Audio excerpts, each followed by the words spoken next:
Thoughts from the Trail. I'm Scott Anderson. Well, good morning, everybody, from a chilly trail back in Utah. I was in Texas over the weekend having lots of fun, but it was very, very hot. And when I got off the plane, it was chilly, and I could see that there was a sprinkling of snow on the mountains. So here we go into fall, then to winter.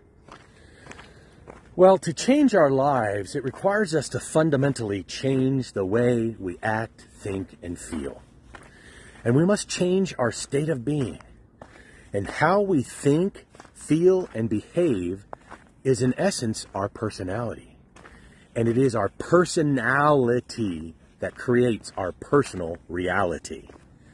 So to create a new personal reality, a changed life, we must create a changed personality.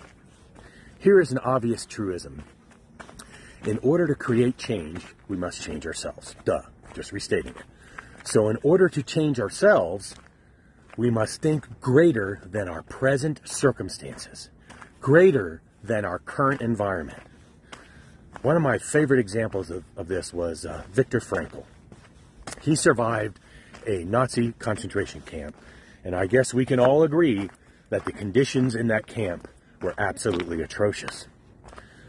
Frankl describes in his book called A Man's Search for Meaning how he would envision himself lecturing in a warm, well-lit, comfortable college classroom.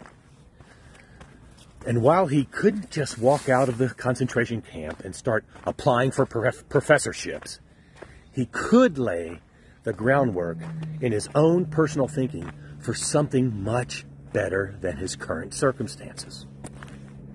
The truth is that mental visioning preparation is the first step for all of us as we think of greater outcomes and circumstances. I love this truth. I love it because it reminds me that we are in control of our own destiny and environment and circumstances.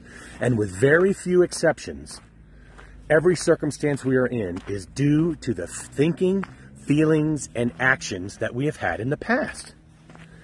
A corollary to that is something I find quite satisfying, is that since we determine our own situation, that means that that person or persons who you just might struggle with, who may totally cook your beans, has no impact on you because you are cooking your own beans.